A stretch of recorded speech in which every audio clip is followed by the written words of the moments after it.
rare and balanced view on politics in today's world.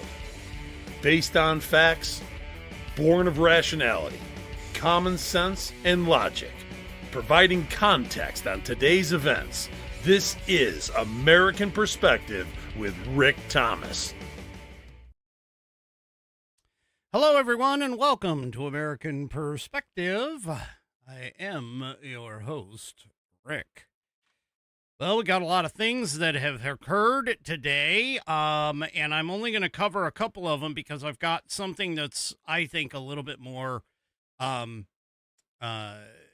won't say important, but a little bit more of prevalence that we need to discuss. First of all, Rudy Giuliani is in the hospital. He is reportedly in critical or serious, but not critical condition, and with apparently pneumonia, I think is what I've heard. So prayers for him, of course, please. And then also, too, apparently there was a gentleman who tried to storm the White House. And yeah, I'm laughing because it's like, well, the White House is one of the most secure facilities in the world. But anyway, he apparently tried to storm the White House. I don't have a lot of details on it, but Secret Service, of course, took care of it. So I'll probably have more once we get more details, more information to come rolling in with regards to that. Tonight, I'm going to cover really quick that apparently Iran has decided they no longer want to participate in any kind of a peace process. They have struck both the UAE and also they went after I guess a South Korean container ship as well. We'll get into that. Plus, Pete Buttigieg lost his mind with regards to the Electoral College, which of course is another talking point of the left because of the redistricting that is happening. And if I have time and get to it, the Daily Wire investigative reporters have uncovered even more fraud. Yes, even more fraud in Ohio. So, yeah, like you wondered why we kept spending all this money over and over and over again and our taxes kept going up and up and up and up. Yeah, yeah. Anyway, we'll get into all that here in just a minute. But first, we have a brand new submission for tonight's pledge. You may have seen her in the chat every once in a while as JMBSL.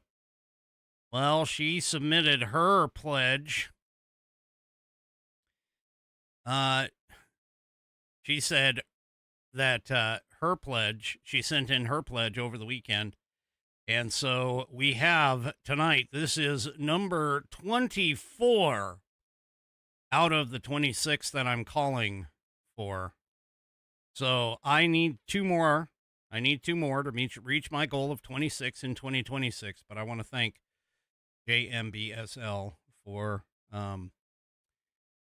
doing this submission. So if you are of mine, she's over in the green room right now getting ready. If you are of mine, please stand. Remove your hat if you're wearing one like me.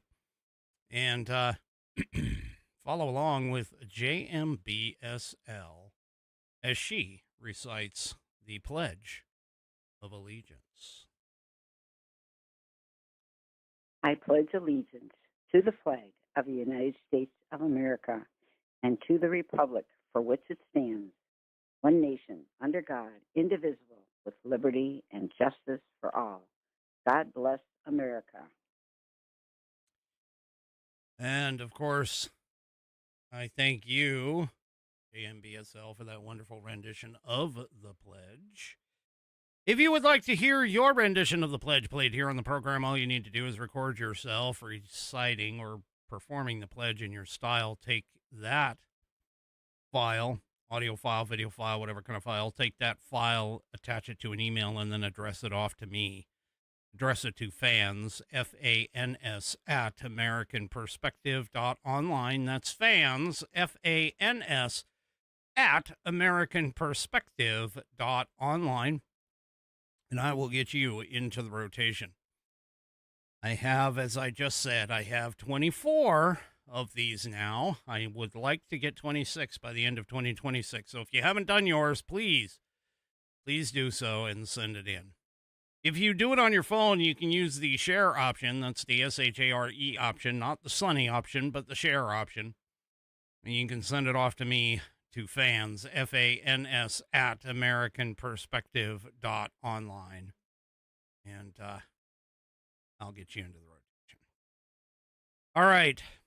I'm wearing one of their fantastic shirts. Tonight's headline sponsor is, of course, theflagshirt.com, where you can go to get fantastic shirts like these. Theflagshirt.com, and you can go and check out their men's, women's, made in the USA, kids, accessories, and even the America's 250th anniversary collection. Go and check it all out.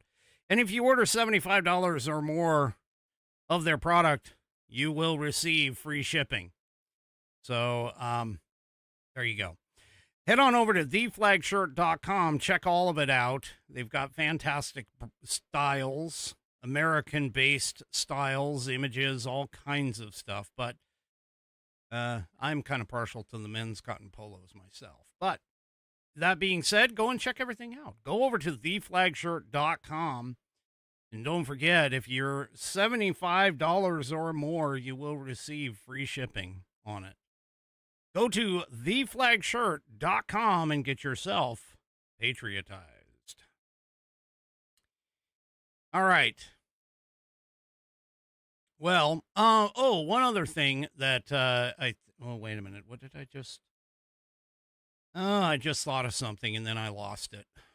Anyway, I don't know. I thought of something else that popped and I just lost it. Anyway. Well, the UAE, they say that Iran struck an oil exporting facility with a drone. And by the way, that facility, Fujairah, I think I'm pronouncing it fairly correctly, is the only oil exporting zone in the entire country for the UAE. So, according to them, the UAE government posted on X that they confirmed the occurrence of a fire that they claim was caused by a drone launched from Iran. Security teams at the facility immediately started dealing with the incident and are continuing efforts to control the fire, the office added to the post. Iranian officials did not immediately issue a public response to that. The Epoch Times could not immediately verify the authenticity of the statement. The strike, if confirmed, would be the first strike from Iran on one of its Gulf Arab neighbors since the start of the ceasefire between, America and Tehran was announced last month. So Iran did strike this same place back in March, causing a fire and also prompting some oil operations to be halted by the UAE. At the time, the country's civil defense forces contained the fire, officials had said. Now, Fujairah is located outside of the Strait of Hormuz, is the outlet for about 1 million barrels per day of the UAE's Murban crude oil, which comprises about 1% of world demand. Monday's incident, of course, comes after the UK Maritime Operations Center said that a cargo ship caught fire off the coast of the UAE on Monday. It said that the fire was in the vessel's engine room and the ship's crew was accounted for. Well, anyway,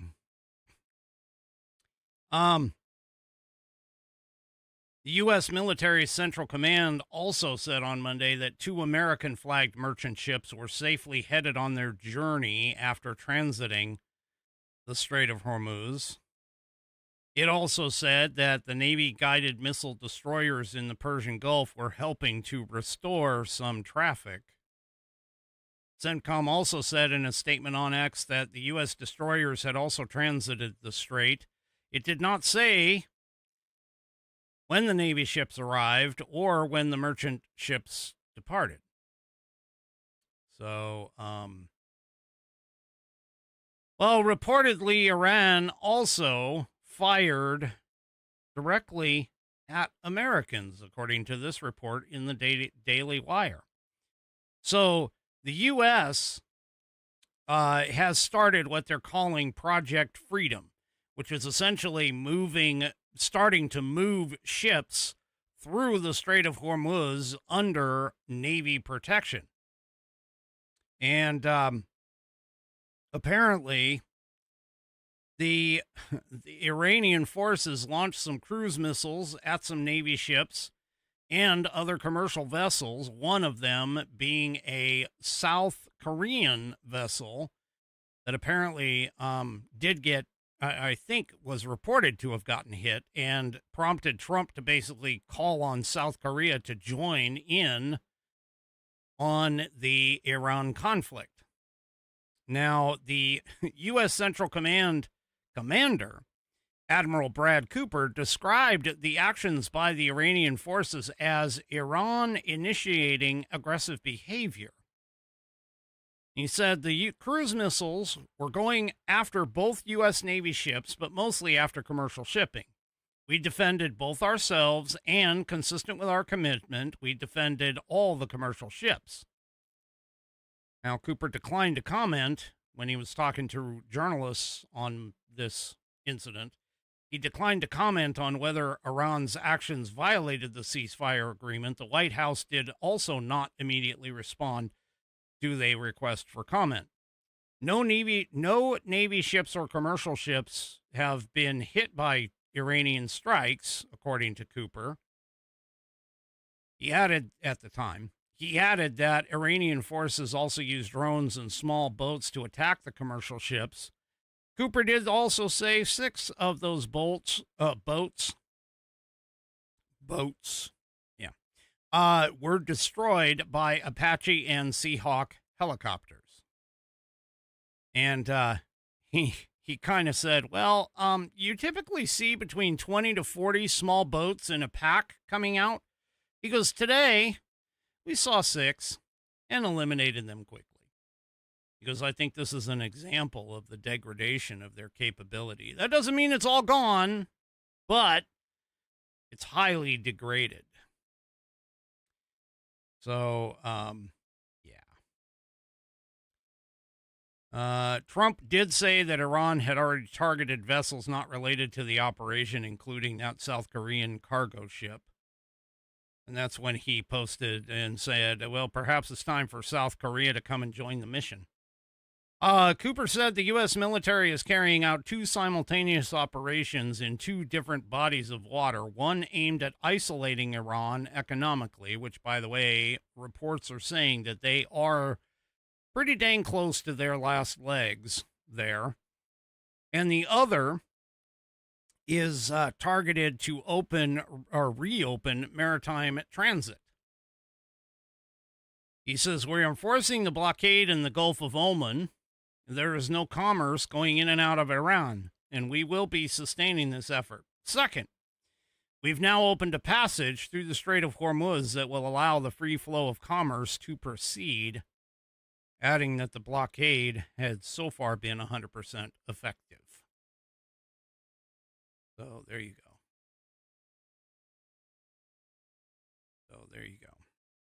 Anyway, he also said that the pathway, which was used by 2 merchant vessels flying U.S. flags earlier today, had received great enthusiasm from over 87 countries represented by the vessels held hostage in the Arabian Gulf by Iran's threats in the Strait of Hormuz. Now, while the U.S. Navy is not personally escorting the vessels, it is protecting the corridor for them to pass through with large amounts of U.S. military assets. Cooper said, "We are employing U.S. ballistic missile defense-capable destroyers, over 100 land and sea-based aircraft, multi-domain unmanned platforms, meaning undersea, on the sea, and in the air, and then 15,000 service members to extend this defensive umbrella across the Strait of Hormuz to protect our forces, and also as committed to defend commercial shipping. Aircraft, vessels, and personnel used in the efforts include A-10s, F-15s, F-16s, F-A-18s, F-35s, EA-18 Growlers, RC-135, KC-46s, and KC-135 fixed-wing aircraft, as well as numerous U.S. warships, including destroyers, 2 carrier strike groups, an amphibious readiness group, and marine expeditionary units." Well, that's a lot of stuff over there. It's a lot of stuff over there. Anyway, Cooper said basically that Iranian forces are strongly advised to remain clear, well clear, of U.S. assets and personnel operating in international waters in and near the Strait of Hormuz. Well, Iran claims that they hit a warship, and as you just heard, CENTCOM has debunked that. So the IRGC had been bragging that it successfully fired 2 missiles at an American vessel in the still contested waterway, which continues to be the heart of negotiations with Iran. CENTCOM, however, says that as usual, the Iranian regime is lying. Oh, there you go. Yeah. By the way, the CENTCOM then also released update on all of its activities, which I just went through, so that Americans understand what is actually happening. So, yeah, there you go. All right. So Pete Buttigieg, yeah, there's some people that actually think that he can make a good Democratic candidate for president again, because he tried once and failed. Yeah, and he was a failed mayor. Failed transportation secretary. Yeah, speaking about that, has anybody seen the fact that Spirit has gone bankrupt? Spirit is no more. They filed bankruptcy. They're pretty much done. And in fact, Pete Buttigieg and all of the Democrat idiots that are sitting there claiming that, oh my gosh, if we had only helped out Spirit Airlines. Yeah, well, they're the ones that actually cut off the merger with JetBlue back in 2024. So they're trying to blame Trump and Iran and the Iran conflict for the oil prices and stuff. That's what the Spirit Airlines folks said. But they were already in trouble. I mean, what a lot of people don't seem to understand is you don't go bankrupt at a company overnight. I mean, they've had a long history and long series of mismanagement, which brought them into this position where they had to talk about possibly getting buyout by JetBlue. And JetBlue had something on the table. And the government, Biden government, stepped in and said, no, we can't do that because it supposedly restricted competition or some kind of crazy crap. I mean, never mind the fact that there's, American Airlines, United Airlines, Alaska Airlines. There's all these other airlines that are out there. But whatever. It was just part of the low-cost model, I think, which is really part of the problem. I mean, I'm fairly certain that their issue was, low pay and everything else. All the stuff that Democrats usually would be, rallying against. Anyway, Elizabeth Warren is the biggest one. She stood up and was like, oh, yeah, Spirit Airlines is gone. I posted a meme where she was holding Spirit Airlines and she was saying she makes no wampum with Spirit Airlines holding basically a pretend scalp of a plane. Anyway, that's on my Facebook account, I think.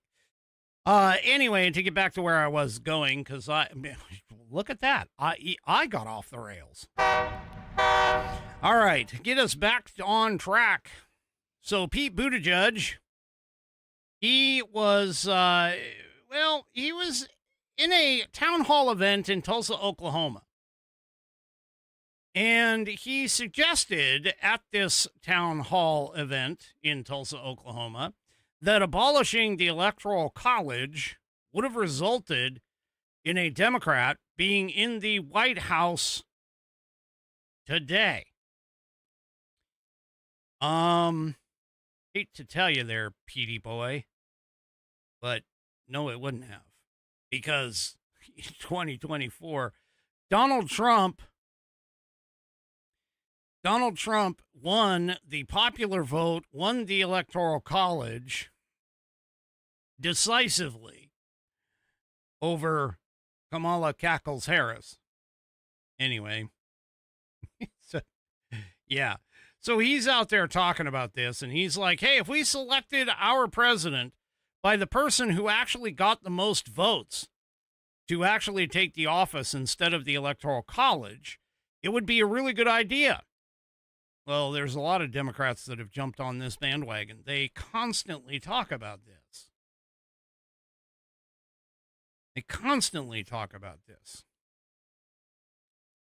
Now, here's the challenge, and this is the challenge that I have. All right. I appreciate the Electoral College. I think it was a brilliant system. The founders, as I've said before, the founders all wanted nothing to do with a popular vote for the president, because to them, that would put us into what is essentially known as a pure democracy, which would have been mob rule. Now, here's the thing, is that with the Electoral College, it also allows so that you can't necessarily have a extremely popular president, an extremely popular president, but one who may do what the Democrats have been talking about, which is grabbing command and control for all of this, that the Electoral College would prevent such a situation to come up. Well, here's the Electoral College map from 2024. And I want to point something out to you with this. If you take a look, you have Washington, which has 12 Electoral College votes. You have Oregon, which has 8. California has 54. Colorado 10. Texas 40, etc., etc. But you'll notice that in 48 out of the 50 states, it is a winner-take-all scenario. So technically, even though the Democrats sit here and talk about, the popular vote is the one that should take over, technically, the popular vote does win, because in every single state of the 48 that participate in this manner, every single state is winner take all. Meaning that if the population in that state votes for either Democrat or Republican, they take the Electoral College votes for that state. Now, there's only one problem with that kind of philosophy, which is essentially this. You have, as you see here in the map, the entire West Coast. Our voting booths won't even close. Well, technically for Washington. I mean, Washington's all mail-in. But for the places that don't do all mail-in, our voting booths don't even close before they're already calling those 3 states for Democrats. And this is where disenfranchisement comes into play. So I want to point something out. If we were to go with popular vote, take a look at this map. Well, you'll see this map has a hell of a lot of red. Now, this map I'm going to tell you is a county by county map based off of the election results from 2016 all the way up to 2024. Now, as you'll notice, there's a lot more red than there is blue overall. And one of the arguments that the naysayers of this particular map shows, one of the things that they say is, well, land can't vote for the president. And I get that. I understand that. Oh, and by the way, there is a couple of shades here, gradient shades. So there's a lighter pink and a even lighter pink. So the light pink is a battleground, mostly Republican. The lightest pink is a new Republican county, meaning that it flipped from Democrat over to Republican sometime in the 2016 to 2024 scenario.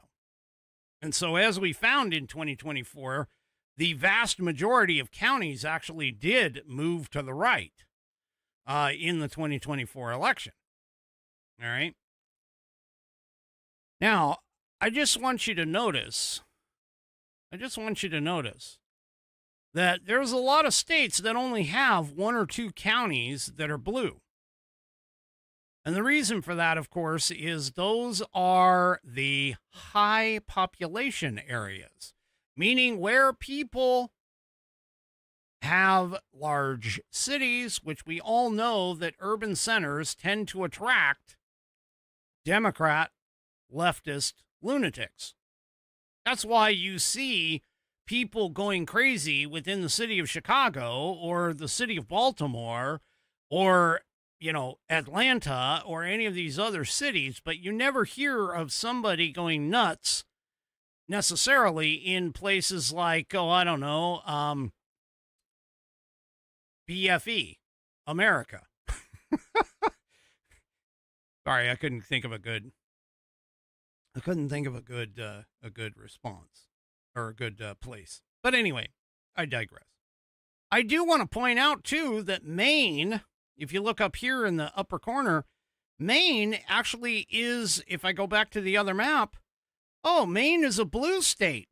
It's all the way up here in the corner. But if you take a look at the county level, there's more red counties than there are blue counties. This is where I propose this. Instead of doing it on a county by county basis, which of course, obviously, there's that argument of, well, you could have a county that only has, like 10 or 15 people in it. They all vote Republican. Well, that can't override, quote unquote, a county like, or votes in a county like, say, a one that has a larger town or a larger city in it. And so here's my proposal. And honestly, I think this has some teeth. Instead of going and making the Electoral College winner take all in 48 states, why don't we do it like this? Why don't we make it where each Electoral College vote, in other words, each congressional district gets a singular vote for whatever the popular vote is in that district. And then the 2 that represent the Senate seats, those can go to the winner take all. Okay. But what this does then is this makes it to where we no longer have Washington, as an example, with its 12 Electoral College votes. Not all 12 go to the Democrats automatically. And here's what I'm suggesting. I mean, here's what I'm backing this up, by the way, with all of this. If we take a look at my home state of Washington, here's my home state of Washington. This is the county by county map in Washington. Now, if we compare this county by county map to and I'm sorry, I keep hitting the map. But if I go to the district map for that, you can see we have 10 legislative districts. Of those, the vast majority of people live in parts of District 2, District 1, District 9, 7, and 10. So that's 5 of our 12 votes. However, if you look at the county level, in this particular case, there might be a little bit of overlap.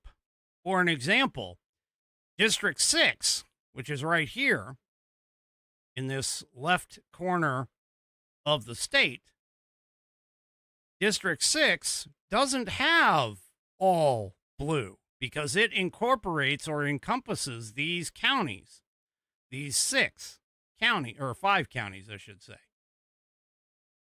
So it's entirely possible that even though the population within each district, and by the way, just so everybody understands, legislative districts, congressional districts are broken up based off of population, meaning that what happens is you have 435 representative seats in Congress. At each census, the population of the entire United States is taken and then divided equally into 435 seats. Now, the amount of each district or each seat is going to change in terms of, from census to census. However, during that 10-year period, let's just say for easy math, let's just say that each representative district is 500,000 people or 750,000 people. Well, when they create the legislative district, or the congressional district for that area, they only can use 750,000 people.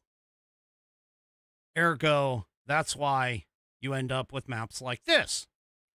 So the same amount of people live in each district, regardless of how big land-wise it is.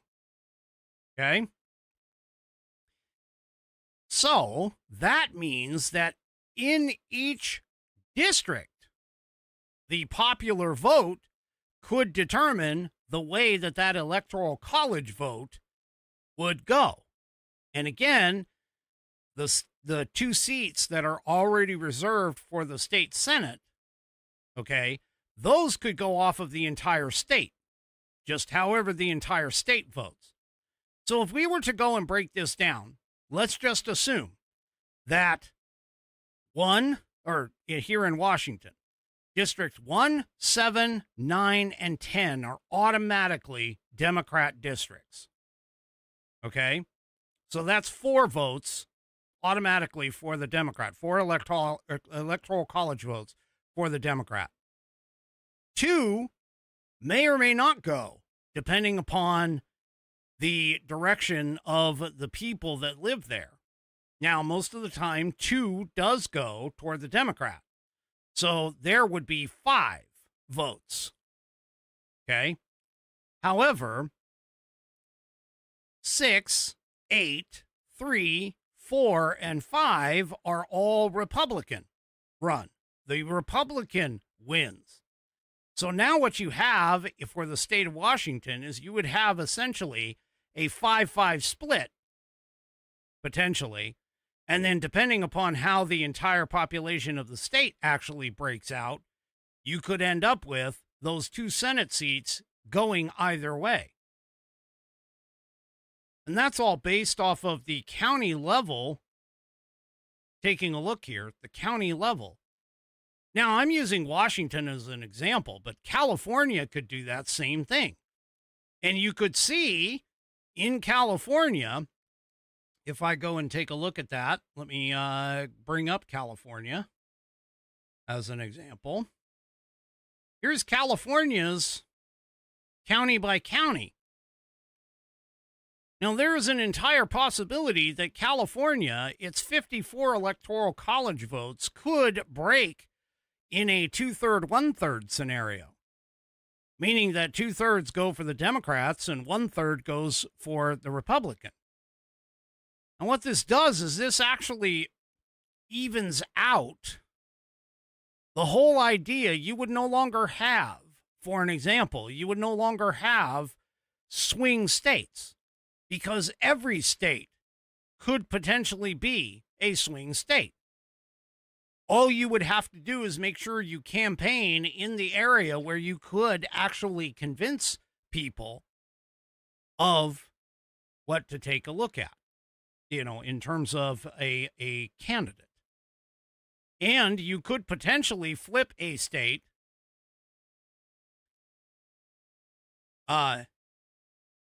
You could potentially flip a state from blue to red, especially based off of this map up here.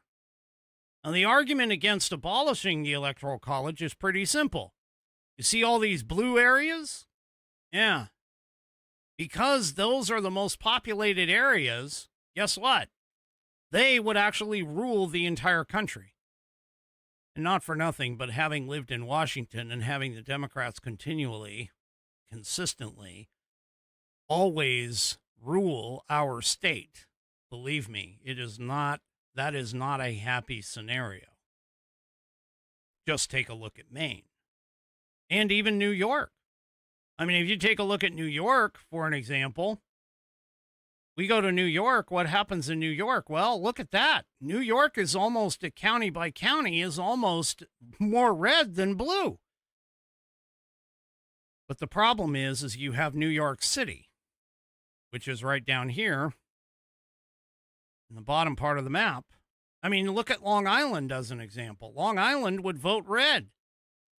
But because of New York City, yeah. See, and this is part of the problem. So this is why I am recommending not Pete Buttigieg's way. Although that would be, obviously that's the mantra that the left keeps doing. But Pete Buttigieg is wrong. What we need to do, if you really want to make this quote unquote fair without having to do a amendment or anything along those lines, because by the way, the Constitution itself doesn't tell us how the Electoral College is supposed to vote. That's up to each individual state. Or Congress, should Congress decide to make a change by law. And so in my presentation here, we could easily do just like Congress is doing with the SAVE Act and just basically say, hey, you know what? The Electoral College is no longer winner take all in those 48 states. It's representative of whatever that congressional district votes as the popular vote for the contest, and that is what the Electoral College person is supposed to vote. And I actually think that this could garner support from both sides, bipartisan support. So, anyway, so that's kind of where I was going with that. All right. I have a new ad, and I know it's kind of weird, but I actually think these guys are going to be pretty cool, and I think you ought to check them out. So I'm going to go ahead and talk about this. We need to remember that this country was not handed to us. It was carved out one hard mile at a time. From 1776 all the way up to right now. 250 years of grit, sacrifice, and men and women who were refusing to fold. Sea of Mud Apparel has just dropped their 250-year anniversary shirt, built to honor where we came from and the fight it took to get here. Every piece of clothing is American sourced and American manufactured right in Nashville, Tennessee. No shortcuts, no overseas mass production, just real gear for real Americans. This isn't some soft throwaway patriotic tee. This is a rugged tee. It's durable, and it means something when you wear it. And right now, sale items are buy one, get one free. So if you believe this country's still worth standing up for, this one's for you. Head on over to seaofmud.com. That's seaofmud.com. Use promo code RUMBLE for 10% off and take advantage of that buy one, get one deal. Go to seaofmud.com. Seaofmud.com. Use promo code RUMBLE for 10% off and take advantage of that buy one, get one deal. Sea of Mud Apparel, 250 years later, and we're not done yet. And I'm also going to tell you that Sea of Mud, again, is American sourced and American manufactured in Nashville, Tennessee. Go to seaofmud.com and use promo code RUMBLE for 10% off and take advantage of that buy one, get one deal. seaofmud.com. All right. So, all right. Well, Daily Wire, and I know a lot of people don't really like, Ben Shapiro in particular, but believe me, Daily Wire has been doing a lot of great things. They have expanded their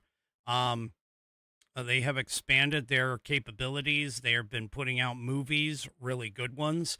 They've been putting out exposés. They've been hiring journalists. They have like Mary Margaret Olohan, who is in the White House, part of the White House press corps, getting great information from the president and so on, and his cabinet and administration on all kinds of things. Well, one of the things that happened here recently is the fact that a guy by the name of Luke Rosiak, he is their investigative journalist. And I know a lot of people pick on Doge. This is something that Ben Shapiro was saying early in his podcast today. I know a lot of people pick on Doge, and a lot of people laugh at what happened with Doge, and Doge started to do something and it just never really went anywhere. Well, there was something under the surface that people didn't realize. And so what happened with Doge is Doge actually made a public release of some information. And this information was picked up by some outlets. And Luke Rosiak is one of those outlets. Now, he says that he's been investigating federal waste and fraud for 20 years, and this is the biggest scandal that he has ever found. So in Columbus, Ohio, he says just before the Department of Government Efficiency closed its doors, it made a quiet move that may end up as its most lasting impact. Doge published a massive trove of data in February that for the first time lets the public see what companies are actually billing Medicaid for. For decades, the payouts have been shrouded in secrecy. One of the largest government programs was essentially a black box. Now, this particular release is the first part of a series called Medicaid Millionaires. And what it's designed to do is expose billions of dollars in dubious personal services payments, where people are paid to actually spend time with their own family. So according to the Daily Wire data analysis, Ohio has spent billions of dollars on home health care in 2024, which was the last year for that which the data is actually available. Now, since the services are performed inside private residences, there's no way to actually tell whether there were any workers that went in at all, or what they're actually doing in exchange for these taxpayer funds. There's an infinite number of small black boxes inside of the larger black box. Now, multiple signs said the service provided and billed to the government was sometimes just, quote, companionship and conversation. So, wait just a second. Medicaid payments are going to companies who provide services, private services, personal services that don't even have to be healthcare workers. By the way, they don't have to be there. If, for an example, Ohio was paying people to go to Medicaid beneficiaries' homes to perform, quote, homemaking and doing, quote, chores like cooking and cleaning. And the people that are performing these services, again, don't have to be healthcare workers, and in many cases, they are actual relatives of the Medicaid recipient. This is interesting. So, he went to a building, a complex. This is what it looks like. Luke Rosiak went to this complex, and as you can see, the windows are boarded up. Yeah. Now, what's inside of this building complex is up to 94 different companies that are all signed up to bill Medicaid, each with a small office. And by the way, when he gained access, there was like nothing in the building. I mean, there were some offices that had just a sheet of paper hanging on the door that said, oh, some generic company name ending in Home Health LLC. And sometimes there would be another page hanging in a piece of paper, hanging in a window, saying that the employees had just stepped out for a break. This particular building alone, according to his records, the Doge records, billed taxpayers $66 million in the span of just a few years. You believe that? $66 million out of a building that basically can't house 94 different companies, but yet apparently does.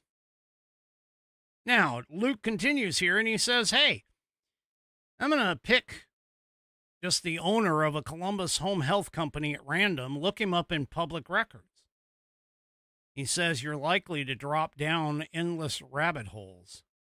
So there's years of unpaid taxes and debts, sometimes criminal records, astonishing numbers of LLCs created in other industries, as if the millions that they're making in Medicaid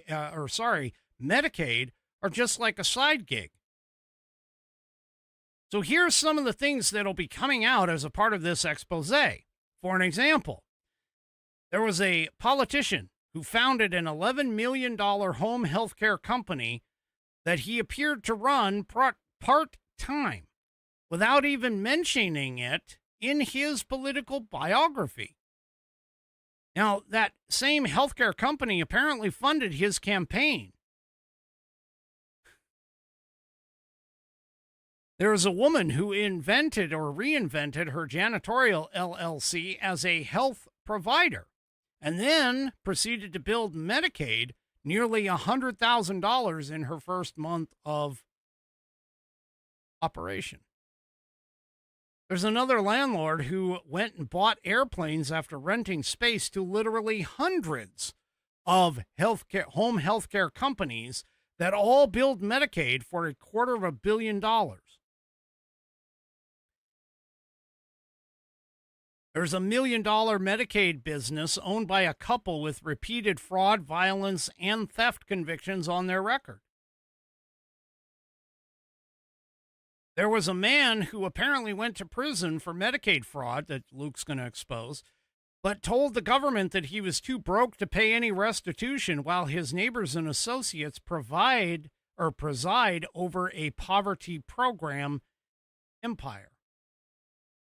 There is an accountant who lost his license for stealing public funds, then opened up a $7 million home health company using the address of a convicted money launderer's teenage son. Now, none of these people are business geniuses, according to Luke. They're not even people with any training or specialties in the health field. They have often failed at a variety of businesses before suddenly becoming millionaires in home health care. Some actually will even have a full roster of clients in its very first month, making one wonder where these clients come from. Companies don't have websites. They don't appear to advertise.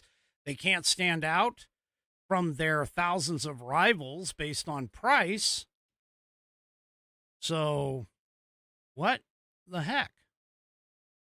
And what's even worse is that nearly every owner of these home health care companies in Columbus, Ohio, appears to be foreign.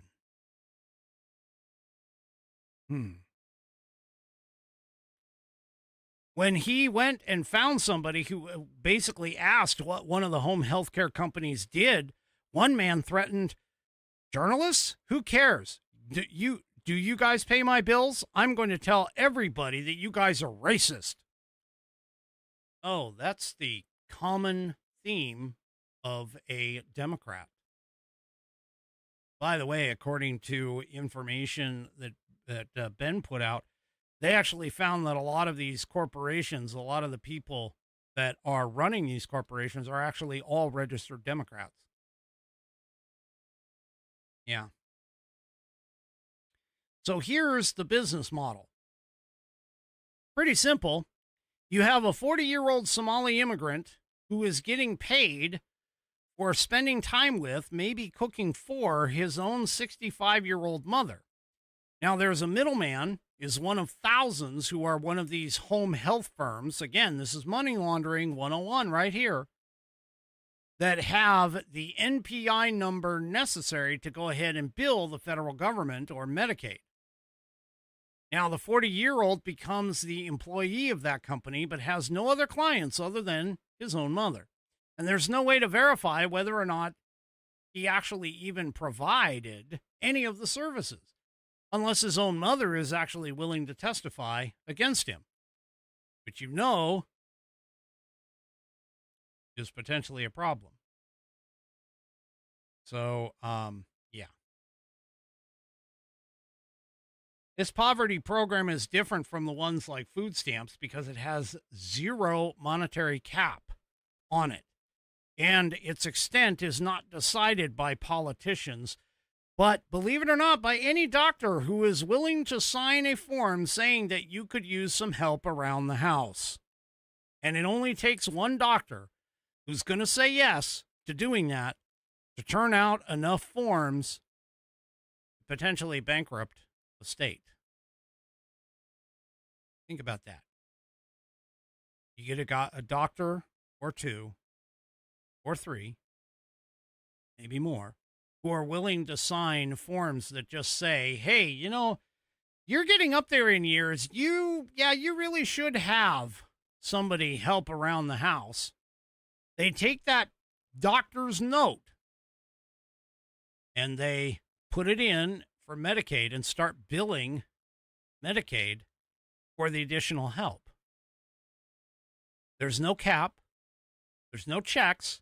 There's no balance. There's no even verification that these things are happening.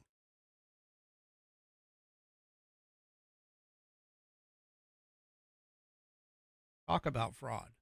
Now, again, keep in mind, as a strict constitutionalist, Medicaid is not one of the 18 items that is listed in Article 1, Section 8 as for the federal government's responsibility to pay for, to put taxpayer dollars for. Yeah. Anyway. And by the way, just in case anybody knows, this is Ohio. Ohio has a governor, a Republican governor. Yeah. So, I don't know what's going to be said by that. But the Trump administration is, of course, turning its sights to Medicaid fraud with the task force led by Andrew Ferguson, the Federal Trade Commission chairperson, and Vice President J.D. Vance. So, and by the way, Vance came from Ohio. This is happening right in his home state.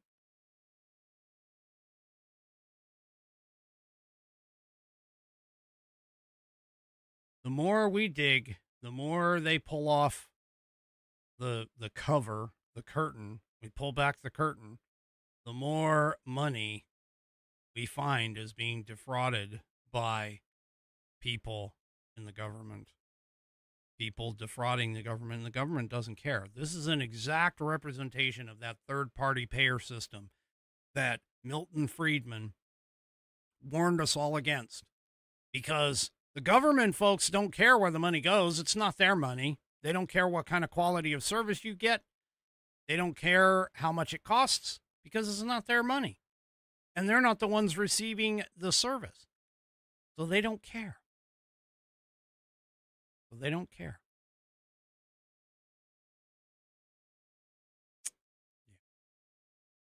I think we're 39 or 40 trillion dollars in debt just because of being able to protect our country? No. We're there because of all the additional programs, welfare, Medicaid, Medicare, all that other crap, and the fraud that is happening in all of those, because the government just doesn't care. They don't care. And that's our problem. That's one of our big problems. Hopefully, J.D. Vance will get the opportunity to at least expose some of this stuff and get it going on the justice line. And maybe enough Americans will go, you know what? Those Republicans are actually doing some good work, and maybe we should keep them in office for a few more years to kind of catch up on all of this stuff. Alrighty, folks, that is it for me for this evening. Do me a favor, if you haven't already, head on over to rumble.com, get yourself an account. It is free. And once you are signed up and signed in, make sure you search up the American Perspective channel and hit that green follow button to get notified every time that I go live. Also, too, don't forget to give me a thumbs up, thumbs down, or in the case of 3 Chevy, thumb sideways or at an angle across all my platforms, whether it's X, Facebook, YouTube, and, of course, the aforementioned Rumble. We will see you tomorrow night, 5 p.m. Pacific, 8 p.m. Eastern Time, right here on American Perspective. Have a great rest of your evening, and good night, everybody.